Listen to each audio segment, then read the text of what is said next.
Levante suas mãos, vamos fazer uma oração de gratidão a Deus. Soberano Deus e poderoso Pai, aqui está o Pai, a tua serva, Senhor, o instrumento, Senhor, que o Senhor preparou para esta noite.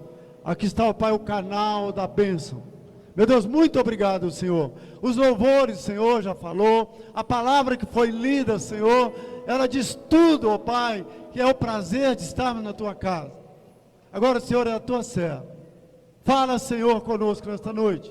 Não deixe que ninguém saia sem antes, ó Pai, entender e receber o que o Senhor tem para nós nessa noite. É a oração feita em nome de Jesus. Você pode aplaudir o Senhor. Deus abençoe. Em nome de...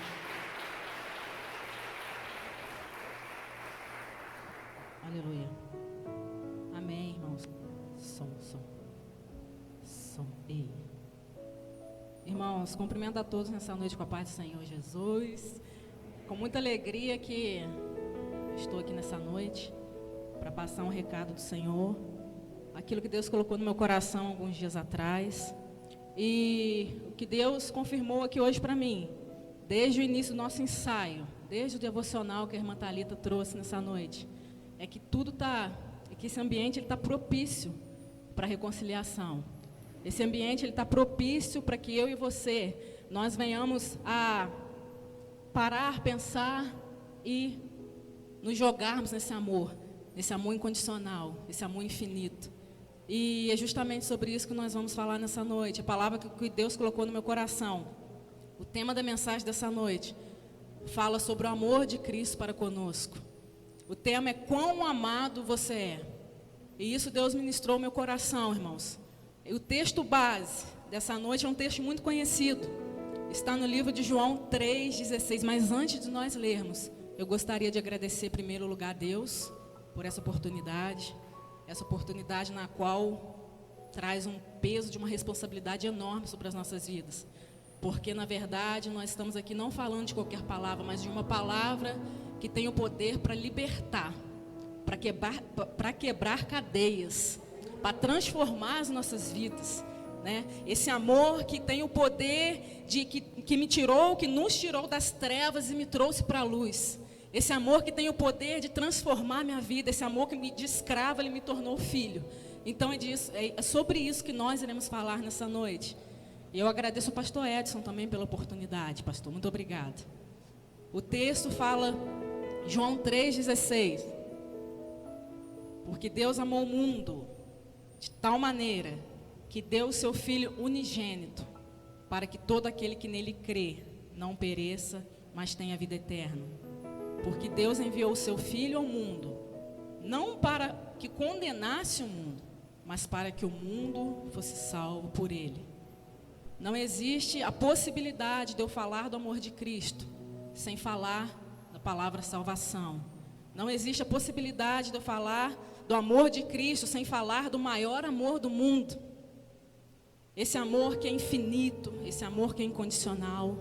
E eu creio que se Deus colocou essa palavra no meu coração, é porque nós precisamos nos lembrar do quanto nós somos amados por Ele. Pode se assentar, irmãos.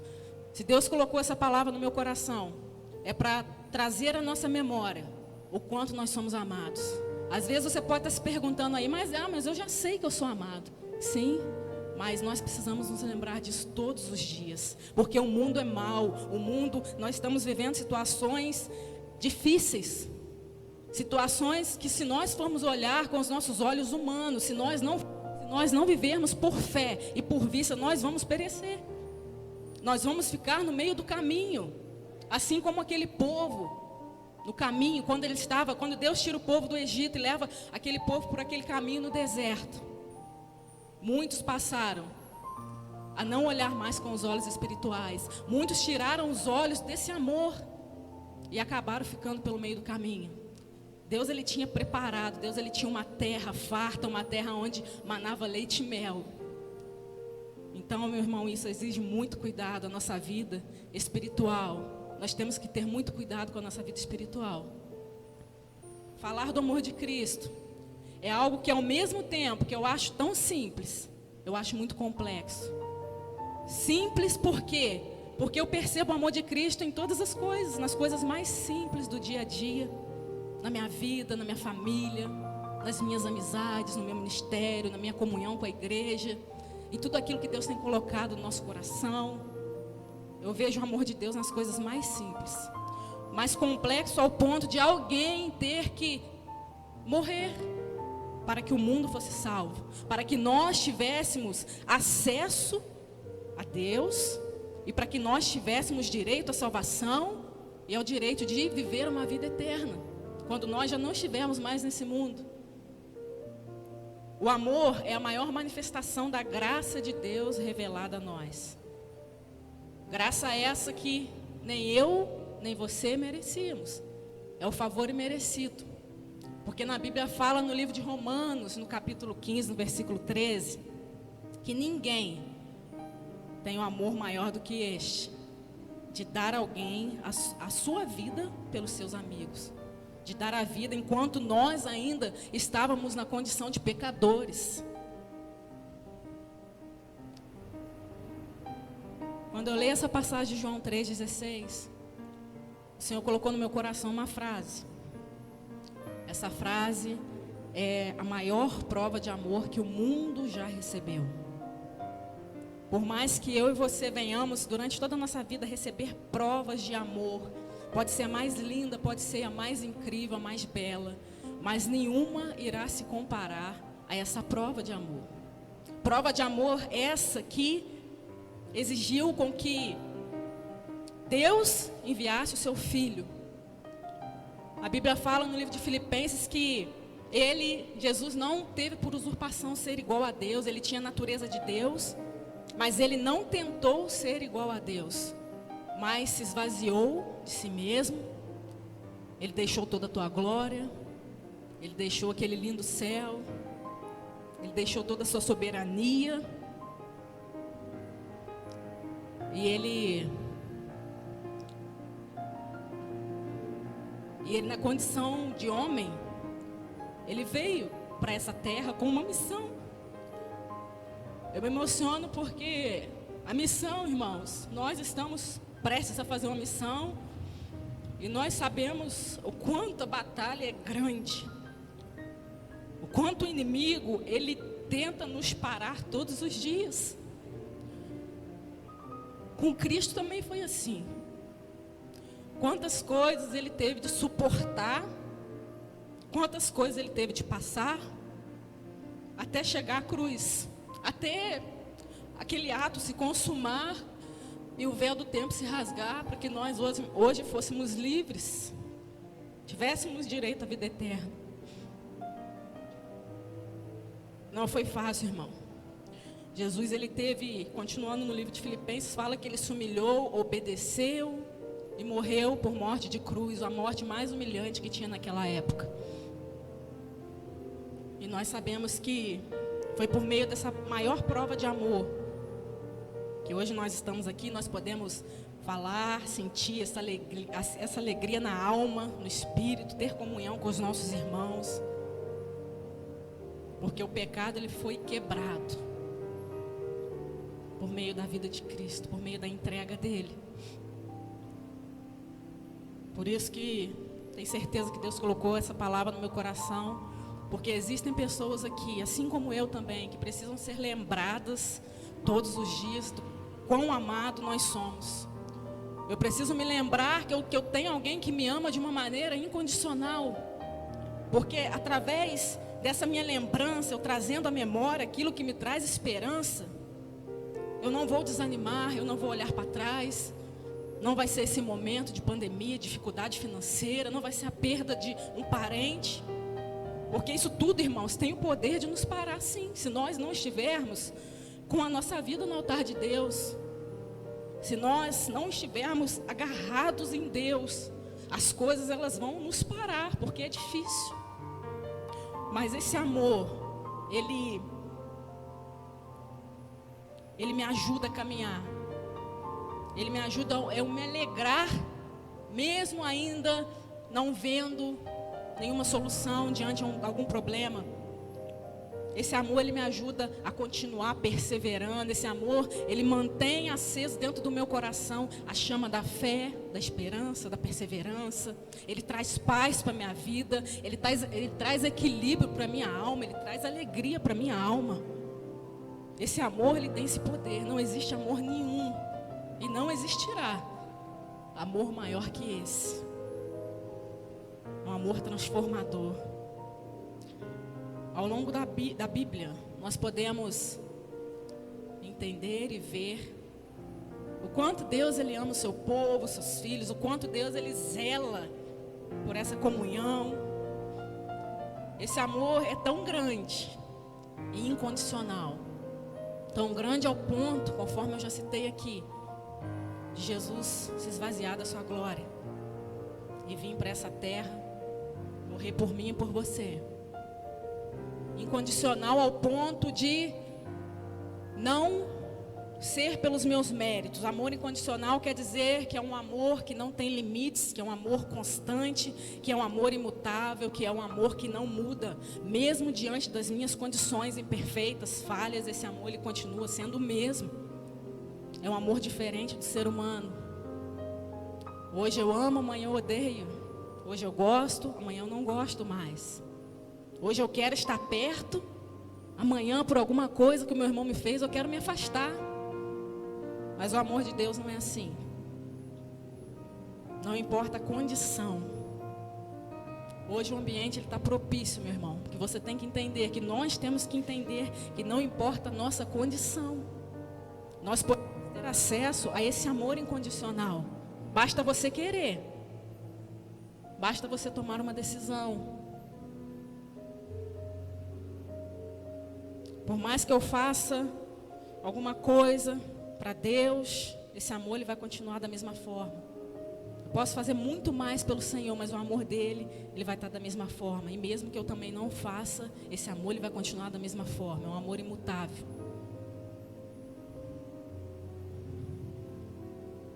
Amém, Jesus. Glória a Deus. Quando eu falo de condições, amor incondicional, uma palavra que vem ao meu coração, que veio ao meu coração, condições, eu me lembrei daquela parábola do filho pródigo. Eu tenho essa parábola, meu irmão, para mim como a demonstração de um amor incondicional do pai para com o filho. E eu gostaria de, algumas coisas Deus me ensinou nessa tarde de domingo, estava acabando de complementar essa palavra. E algumas coisas Deus me ensinou nessa parábola. Eu já ouvi tantas pregações no decorrer da minha caminhada sobre essa parábola, mas nós sabemos que Deus, ele sempre tem algo novo a nos ensinar, algo novo a nos mostrar, algo novo para que eu venha aprender por meio da palavra, que é Ele mesmo falando comigo. Eu gostaria de ler nessa noite, no livro de Lucas, no capítulo 15, versículo 11. A parábola fala o seguinte: e Jesus disse ainda: um homem tinha 2 filhos. Certo dia, o mais moço disse ao pai: pai, eu quero que o Senhor me dê agora a minha parte da herança. E o pai repartiu os bens entre os 2. Poucos dias depois, o filho mais moço ajuntou tudo que era seu e partiu para um país que ficava muito longe. Ali viveu uma vida cheia de pecado e desperdiçou tudo o que tinha. O rapaz já havia gastado tudo quando houve uma grande fome naquele país e ele começou a passar necessidade. Então procurou um dos moradores daquela terra e pediu ajuda. Este o mandou para sua fazenda a fim de tratar dos porcos. Ali, com fome, ele tinha vontade de comer o que os porcos comiam. Mas ninguém lhe dava nada. Caindo em si, ele pensou: quantos trabalhadores do meu pai têm comida de sobra e eu estou aqui morrendo de fome? Vou voltar para a casa do meu pai e dizer: pai, pequei contra Deus e contra o Senhor, e não mereço mais ser chamado de filho. Me aceite como um dos seus trabalhadores. E então saiu dali e voltou para a casa do pai. Quando o rapaz ainda estava longe de casa, o pai o avistou. E com muita pena do filho, correu, o abraçou e o beijou. E o filho disse: Pai, pequei contra Deus e contra o Senhor, e não mereço mais ser chamado de filho. Mas o pai ordenou aos empregados: depressa, tragam a melhor roupa e vistam nele. Ponham um anel no dedo dele e sandálias nos seus pés. Até aqui só, irmãos. 3 coisas eu aprendi nessa parábola e gostaria de compartilhar com os irmãos. Primeira coisa, no início dessa parábola fala que esse rapaz, ele pediu parte da herança e foi viver num país distante, longe. O que eu entendo aqui é que por mais que a situação esteja difícil, por mais que a minha vida ela esteja talvez desorganizada, os meus sentimentos estejam à flor da pele, nunca será a melhor opção nós sairmos da casa do Pai. Nunca será a melhor opção nós nos afastarmos desse amor do Pai. Porque por mais que as coisas estejam difíceis, a situação esteja nos trazendo pânico, mas estar perto do Pai me traz um equilíbrio, me traz a certeza de que se hoje as coisas não estão bem, amanhã elas vão melhorar. Eu entendo aqui que na parábola fala que esse filho, ele pegou parte da herança e foi viver de uma maneira dissoluta, de uma forma pecaminosa.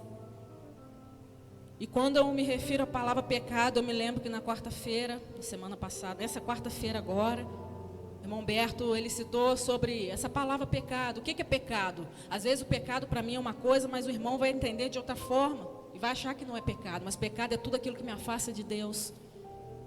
O pecado, ele tem o poder de criar uma barreira na minha comunhão com Deus.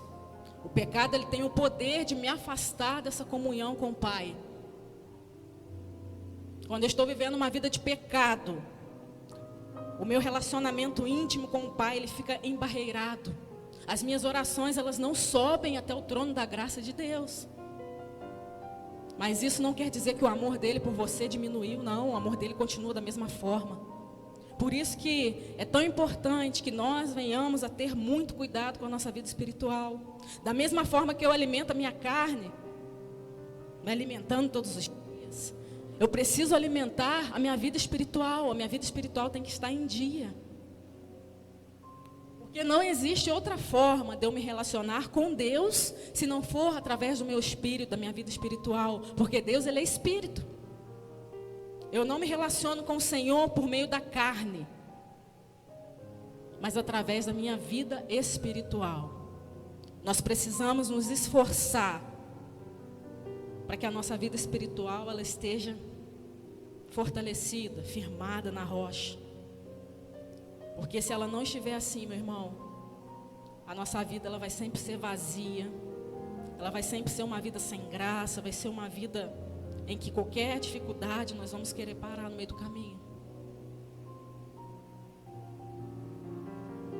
O pecado ele rompe a minha comunhão com Deus. E fala que esse filho, ele viveu dessa forma, gastando tudo que ele tinha. Mas no decorrer da parábola fala também, que eu achei muito interessante. No versículo 17 fala que, caindo em si, ele pensou. Essa palavra caindo em si me traz à memória a palavra arrependimento. Eu creio que quando nós não estamos com a nossa vida adequada aos padrões de Deus, que é uma vida de obediência, de santidade, retidão, quando no nosso coração vem essa vontade, vem esse cair em si, já é um grande passo, irmão, para a gente ter a nossa vida transformada, para a gente ter o acesso novamente a esse amor incondicional, porque esse caindo em si se remete à palavra arrependimento. Fala que ele caindo em si, ele pensou, nossa, quantos trabalhadores do meu pai têm comida de maneira farta, e eu aqui estou padecendo necessidade. morrendo de fome. Eu aprendi alguns dias atrás, estudando, que a palavra arrependimento, ela é muito mais do que aquele sentimento de tristeza. A palavra arrependimento, ela é muito mais do que eu apenas estar triste. A palavra arrependimento, ela quer dizer transformação de caráter, mudança de mente. É quando eu reconheço, quando eu caio em si e eu reconheço que aquilo ali, aquele pecado, ele só vai me afastar do Senhor. É quando eu tomo nojo do pecado. O arrependimento, ele faz isso. É uma transformação de mente. Aquilo que eu achava que era certo, aquilo que eu achava que era correto, mediante a carne, aquilo eu passo a repudiar, porque eu sei que aquilo só vai me levar para mais longe da casa do Pai. Eu mudo a minha maneira de pensar. O meu caráter é transformado. Na Bíblia a gente tem exemplo de várias pessoas que tiveram um encontro com o Senhor, que nunca mais foram as mesmas. Eu entendo que não existe de nenhuma forma a possibilidade de alguém se encontrar com Cristo e continuar sendo o mesmo, ou praticando as mesmas coisas que sabe que não são da vontade de Deus. Não existe essa possibilidade, porque o Evangelho, ele é transformação de vida. O Evangelho, ele é mudança. Aquele que roubava não rouba mais, aquele que mentia não mente mais. Eu me lembro daquela mulher do fluxo de sangue, quando ela se encontrou com Jesus ali, passando por aquele caminho. Ela tocou na orla do seu vestido e na mesma forma, no mesmo instante, imediatamente o fluxo dela se cessou. Aquela mulher que era considerada como imunda, impura, certamente era afastada da sociedade, porque naquele tempo era assim, não podia, tudo que ela tocava se tornava imundo. Mas quando ela tem um encontro com Cristo, a vida dela é totalmente transformada. Da mesma forma, o apóstolo Paulo, que era um perseguidor fiel da igreja, naquele caminho ele tem um encontro com Cristo, com o Senhor, e a vida daquele homem é transformada. E nós sabemos o quanto ele colaborou com o Evangelho, o quanto ele se doou pelo Evangelho, pelo reino, o quanto o apóstolo Paulo cooperou com Deus para que o nome dele fosse exaltado, glorificado. De perseguidor ele passou a ser perseguido. E essa era a maior alegria dele. Quando ele teve um encontro, entendeu que essa era a maior alegria dele. Fazer a obra, falar do amor de Cristo, salvar, compartilhar com o próximo a fé, para que aquela pessoa também tivesse o mesmo direito, a mesma oportunidade que ele teve de ter a sua vida transformada. Então o Evangelho, ele transforma as nossas vidas. E esse filho, ele caiu em si. E pensando consigo mesmo, ele falou que no seu íntimo, eu vou voltar para a casa do meu pai. Eu vou voltar para a casa do meu pai. Voltar para a casa do pai é a melhor opção. Sempre será a melhor opção. Ele fala que eu vou voltar para a casa do meu pai, eu vou pedir perdão. Pai, eu pequei diante de Deus, diante do Senhor. E se o Senhor já não quiser mais me chamar de filho, pode me considerar como um dos seus trabalhadores. O livro de Provérbios fala que, Provérbios 28, versículo 13. Quem esconde os seus pecados não prospera. Tem outras traduções que falam que aqueles que escondem os seus pecados não alcançam sucesso. mas quem os confessa e os abandona, encontra misericórdia. Esse filho fez exatamente isso. Ele voltou para a casa do pai, pediu perdão,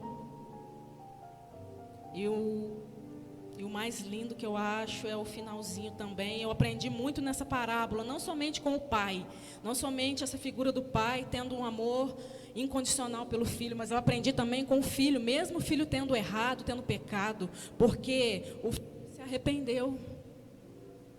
Por isso que eu aprendi muito com essas duas figuras aqui, tanto com o filho quanto o pai. Fala que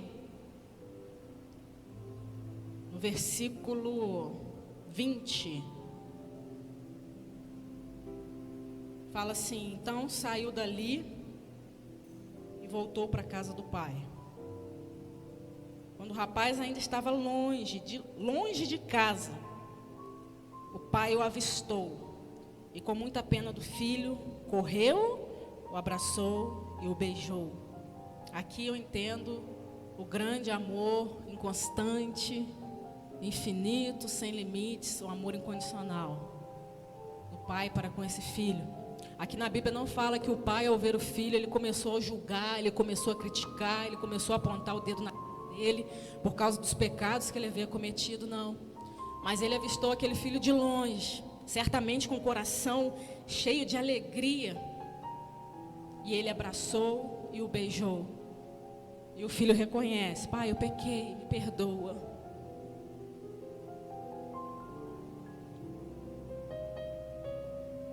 O amor incondicional de Deus para conosco, meu irmão, ele tem o poder de preencher os vazios da minha alma que o pecado deixou. Ele tem esse poder de transbordar a minha alma novamente de alegria, de amor. Ele tem o poder de restabelecer, de firmar minha fé. Ele tem o poder de restaurar os meus sonhos. Tudo aquilo que o pecado roubou, tudo aquilo que o inimigo, por meio do pecado, nos tirou. Mas o amor infinito de Deus, esse amor tão grande, ele tem o poder de restaurar minha vida, nossa vida, de uma maneira que as pessoas olham para nós e falam: nossa, aquele ali é a mesma pessoa? Somente o amor de Cristo.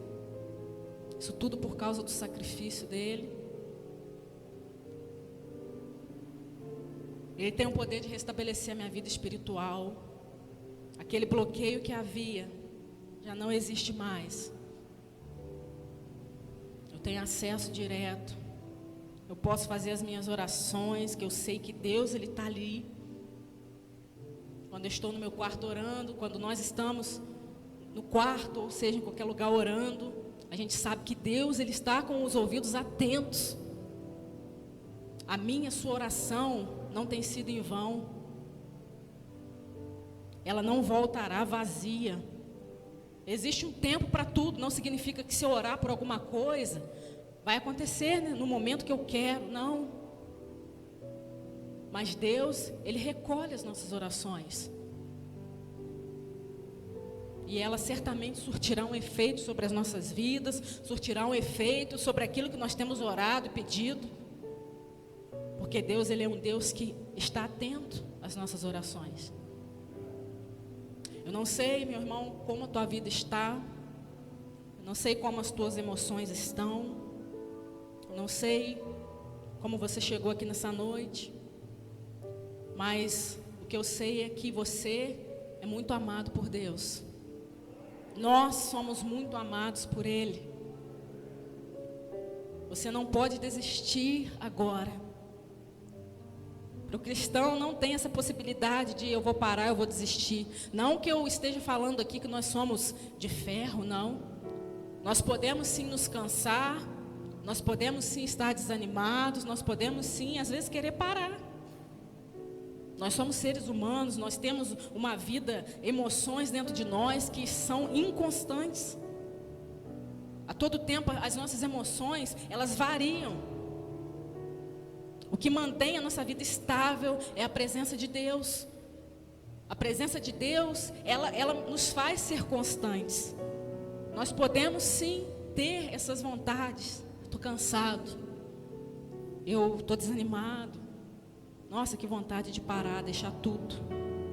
Isso não é anormal, isso é a coisa mais normal. Mas o segredo está em não parar. Nós não podemos parar, porque a nossa vida aqui é uma vida passageira. Existe um lugar preparado para nós. Um céu onde as ruas são de ouro, os muros são de cristais. Nós estamos aqui apenas de passagem.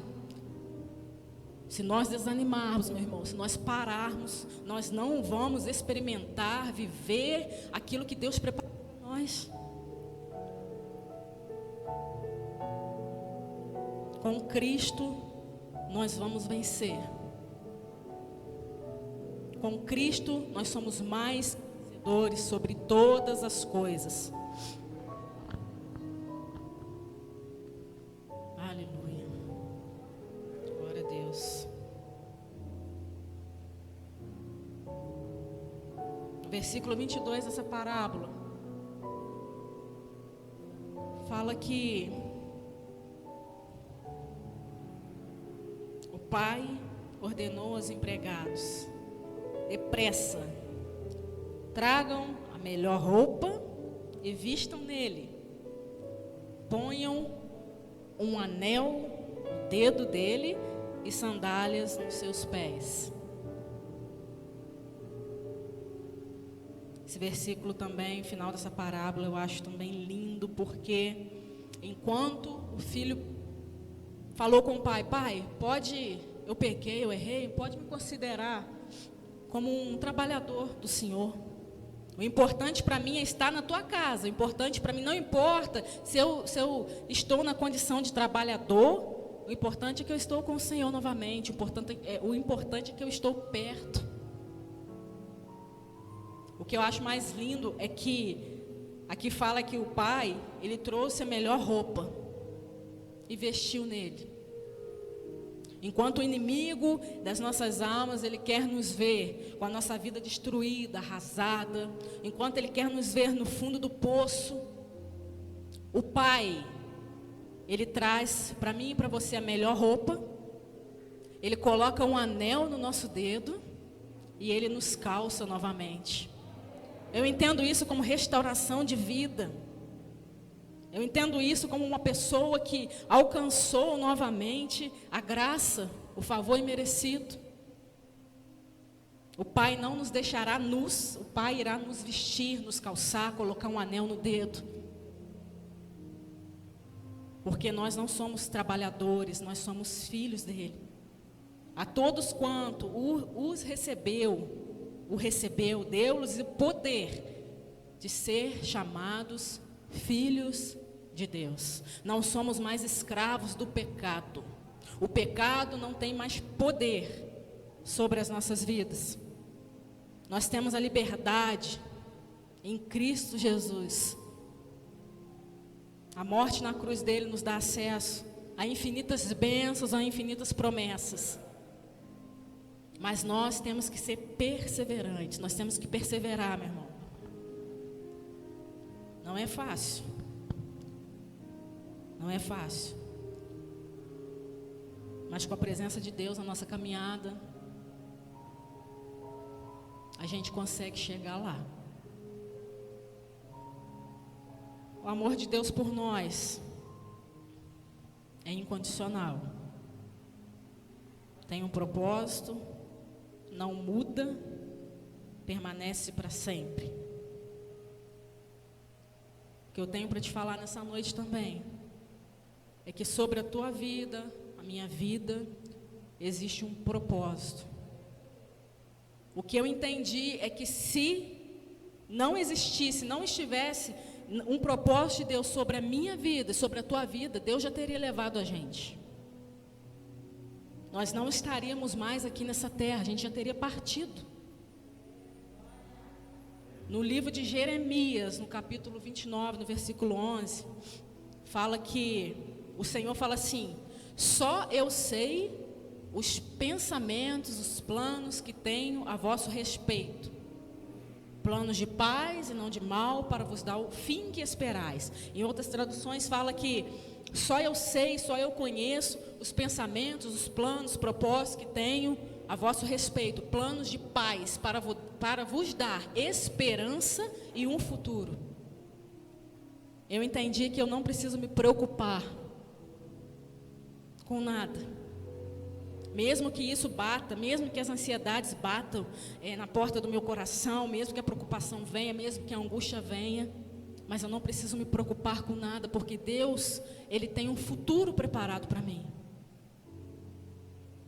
Eu não sei o que está preparado para mim no futuro, mas o que eu entendo, de acordo com a Bíblia, o que a Bíblia me garante é que a vontade do Senhor ela é boa, ela é perfeita e ela é agradável. Deus tem um futuro para nós. Um futuro para nós vivermos aqui nessa terra, sim, porque nós estamos aqui ainda. Deus tem um futuro para nós. E o que eu preciso compreender é que esse futuro com Deus à frente da minha vida, guiando os meus passos, me conduzindo, será maravilhoso, mesmo com lutas, com batalhas, mas será um futuro prazeroso. Eu não preciso me preocupar com nada. Nós temos aqui mesmo lançar as nossas ansiedades, as nossas preocupações, porque Ele tem cuidado de nós. No Salmo 32, versículo 11, eu me lembro que fala o seguinte, que nós que somos obedientes ao Senhor, 32, 11, alegrai-vos e regozijai-vos vós, ó justos, e cantai alegremente todos vós que sois retos de coração. Em outra tradução fala que aqueles que são justos, obedientes diante do Senhor, que nós temos que nos alegrar pelo que Ele tem feito. A minha caminhada e a sua caminhada, ela não é em vão. Porque os meus passos e os teus passos, eles estão sendo conduzidos pelo Senhor. E quando eu tenho a presença dEle do meu lado, eu sei que eu não estou andando por um caminho de trevas, eu sei que eu não estou andando por um caminho que vai me levar para algum lugar mau, que vai fazer os meus pés tropeçarem. Mas eu sei que eu vou alcançar o melhor lugar, eu sei que eu vou ter uma vida bem-sucedida em todas as áreas. A nossa caminhada, meu irmão, mesmo que a gente não veja sinais nenhum, ela não está sendo em vão. Até porque a gente não precisa ver sinais para crer. Nós temos que apenas crer que Deus ele está trabalhando a nosso favor.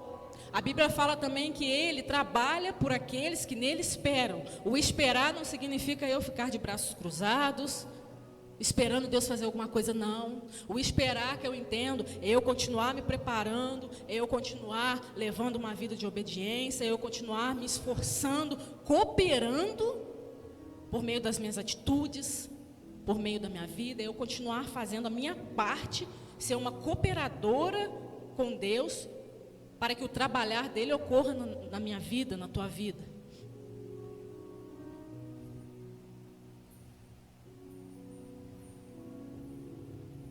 Apóstolo Paulo, ele, em Efésios, no capítulo 3, versículo 17, ele cita sobre ter essa compreensão do amor de Cristo. Porque não basta eu apenas saber, eu sei que Jesus me ama, mas eu preciso compreender e viver esse amor incondicional.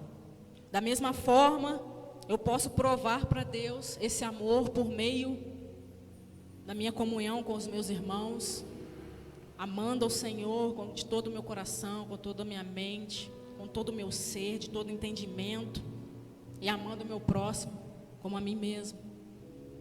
Dessa forma também eu provo para o Senhor que eu amo Ele, que eu amo.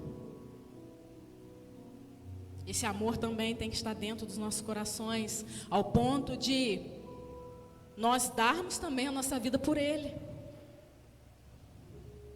Em muitos países, irmãos, que a igreja é perseguida. O país no qual a gente vai, que é a África, existem muitos países lá onde a igreja é perseguida. E o que eu entendo com isso? Aonde nós, eu, irmã Ângela, irmã Lília, nós iremos. Eu entendo com isso que eu preciso estar preparada todos os dias. Porque se alguém chegar com um revólver falando, você nega Jesus? Ou você morre por Ele? E aí? Qual será o sentimento que estará dentro do meu coração? Medo de negar?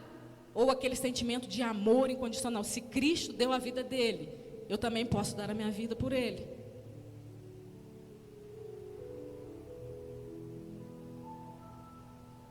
Eu tenho que estar preparado todos os dias, porque eu não sei como será daqui a 1 minuto, a 1 segundo, qual será o meu dia de amanhã, como será, se eu estarei aqui, se eu não estarei. Quantas pessoas que eu conheço, eu já conheci, né, amigos, que estavam ali, alguns anos atrás, no ministério, onde fazia parte de outra igreja, e nós estávamos reunidos num domingo à noite, e esse irmão, nós víamos que ele levava uma vida de obediência, de santidade, diante de Deus, mas quando é na terça-feira de manhã, eu morava com os meus pais ainda, eu recebi uma notícia que ele tinha falecido num acidente terrível de moto. Mas eu creio que ele estava preparado.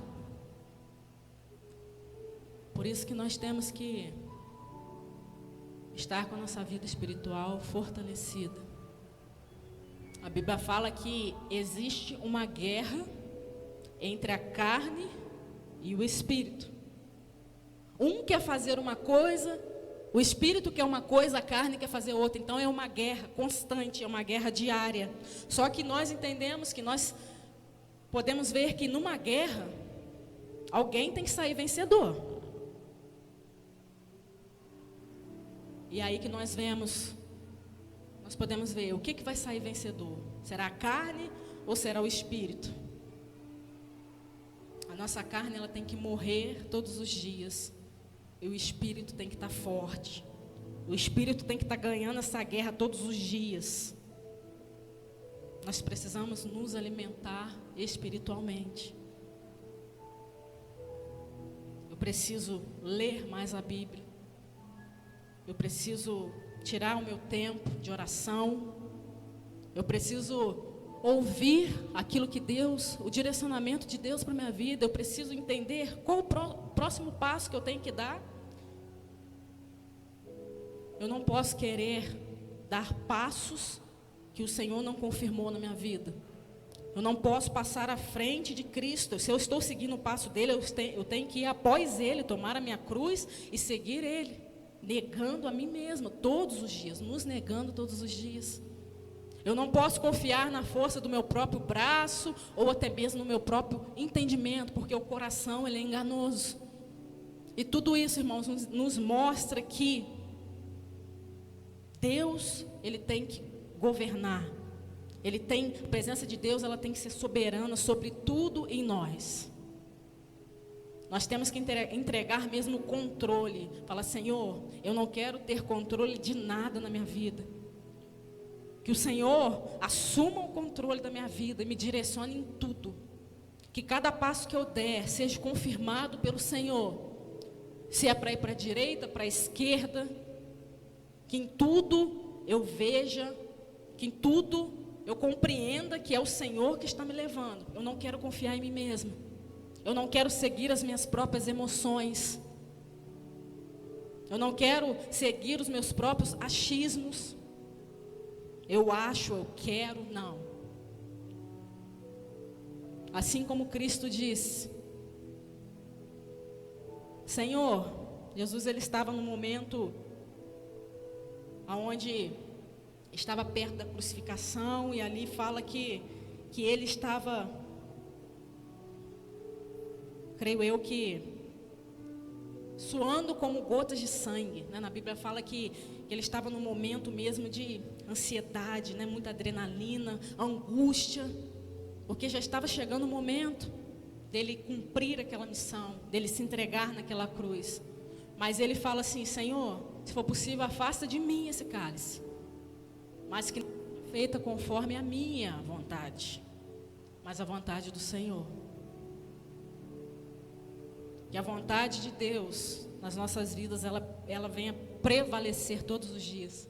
Que a vontade do Senhor prevaleça sobre as minhas atitudes, sobre as nossas decisões, sobre as nossas atitudes. Apóstolo Paulo fala no livro de Efésios, no capítulo 3, versículo 17: para que Cristo habite pela fé nos vossos corações, a fim de, estando arraigados e fundados em amor, poderdes perfeitamente compreender com todos os santos qual seja a largura, comprimento, a altura e a profundidade, e conhecer o amor de Cristo, que excede todo entendimento, para que sejais cheios de toda a plenitude de Deus.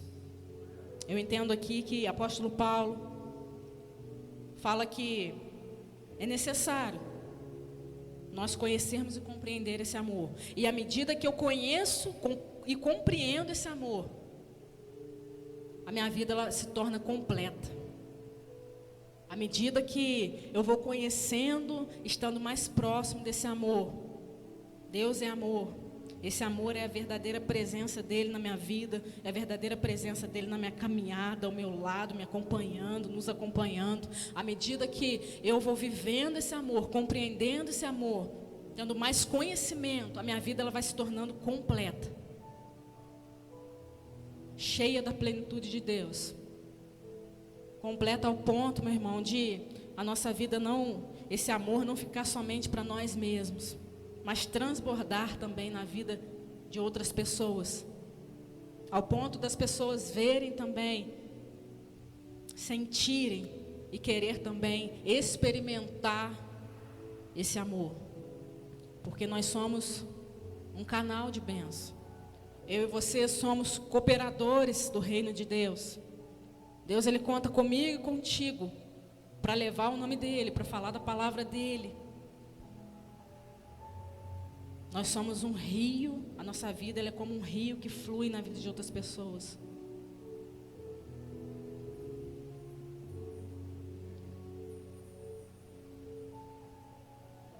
No livro de Romanos, para concluir a minha mensagem dessa noite, uma pergunta que Deus colocou no meu coração: e o que poderá me separar desse amor? O que poderá nos separar do amor de Cristo? Será se existe alguma coisa que consiga me afastar, me separar desse amor? Será se existe alguma coisa que eu venha fazer que Deus vai passar a me odiar, a não me amar mais, a não me oferecer mais esse amor incondicional, esse amor constante, esse amor sem limites? No livro de Romanos, no capítulo 35, até o 39, fala assim, apóstolo Paulo, ele fala: quem nos separará do amor de Cristo? Será a tribulação, ou a angústia, ou a perseguição, ou a fome, ou a nudez, ou perigo, ou espada? Como está escrito: por amor de ti, enfrentamos a morte todos os dias. Somos considerados como ovelhas destinadas ao matadouro. Mas, em todas essas coisas, somos mais do que vencedores por meio daquele que nos amou. Pois estou convencido, existe convicção, o apóstolo Paulo fala, existe convicção dentro do meu coração, que nem a morte, nem a vida, nem os anjos, nem os demônios, nem o presente, nem o futuro, nem quaisquer poderes, nem altura, nem profundidade, nem qualquer outra coisa na criação será capaz de nos separar do amor de Deus que está em Cristo Jesus, nosso Senhor. aqui nós vemos a resposta. O apóstolo Paulo fala que ele estava convencido de que nada é capaz, nada tem essa capacidade de fazer com que o Senhor me ame menos, nos ame menos. O que eu acho incrível aqui é uma palavra mediante ao versículo total, mas ele fala que nem a morte. Eu sei que se nós morrermos aqui agora, nem a morte terá o poder de fazer com que eu deixe de alcançar esse amor, de fazer com que eu deixe de experimentar esse amor, de viver esse amor de Cristo, amor incondicional. Porque certamente se eu morrer aqui hoje, se nós morrermos, nós estaremos na glória, nós estaremos experimentando esse amor lá na eternidade. É isso que a Bíblia fala, é isso que o apóstolo Paulo fala.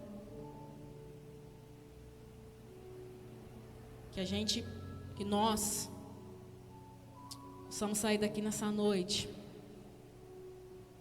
com essa convicção de que vale a pena passar por lutas, por aflições, por tribulações, tudo por amor de Cristo, tudo por amor a Cristo.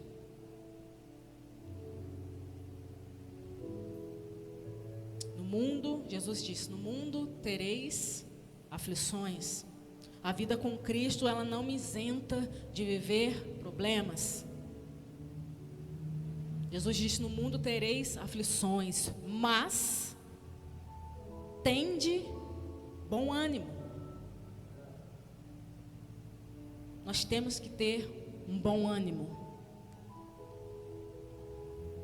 Eu venci o mundo. Esse versículo eu entendo que é Cristo falando para nós. Se eu venci, vocês também podem vencer. Jesus, ele teve vários motivos para desistir. A Bíblia fala que ele tinha as mesmas paixões, ele era homem como nós somos, as mesmas paixões. Ele teve todos os motivos para parar no meio do caminho. Ele foi chicoteado, foi cuspido, ele foi humilhado, foi zombado, suportou coisas terríveis. Por quê? Por quem? Por nós, por mim e por você. Quando nós, irmãos, estivermos com vontade de desanimar, com vontade de desistir, com vontade de parar na caminhada, lembre-se do sacrifício de Cristo. Lembre-se que você não está sozinho.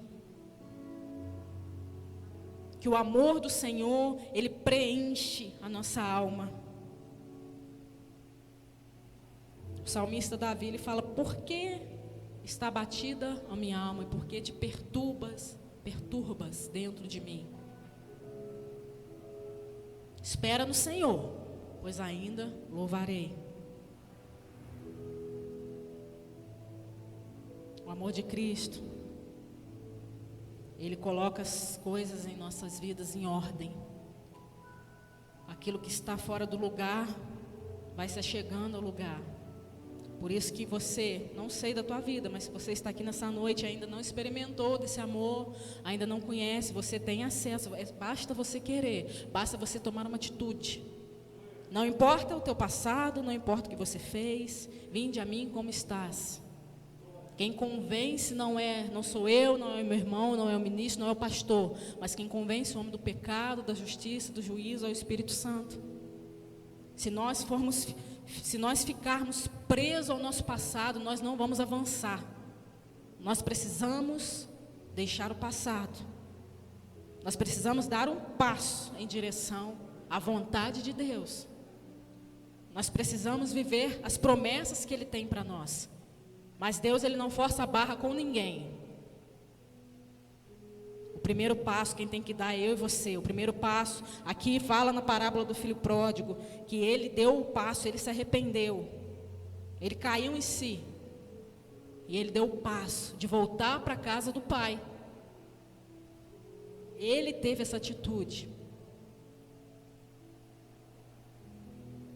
basta a gente querer. Deus, conforme João 3,16, para finalizar, fala que Deus amou o mundo de tal maneira que deu o seu único filho para que todo aquele que nele crê não pereça, mas tenha vida eterna. Que Cristo veio não para julgar, mas para salvar. Deus não quer te julgar. Deus, Ele quer que você tenha acesso à salvação, acesso àquilo que o sacrifício dele fez, que é morrer por nós, para que nós fôssemos livres, tivéssemos vida e vida em abundância. Então, meu irmão, que eu, você, nós venhamos a cada dia mais nos achegarmos a esse amor de Cristo. À medida que nós nos achegamos a Ele, a cada dia nós nos tornamos parecidos com Ele, conforme foi falado hoje aqui. À medida que eu fico perto do Pai, que eu estou perto do Pai, eu vou cada dia mais me tornando mais parecida com Ele. Que o Espírito Santo continue a completar essa palavra no meu e no teu coração. E se lembre o quanto você é amado por Deus, o quanto você tem valor. Foi pago um alto preço pela minha vida e pela tua vida. Foi preciso derramamento de sangue. Foi preciso alguém dar a vida em favor de muitos. E esses muitos incluem a minha e a tua vida. Essa é a palavra que Deus colocou no meu coração.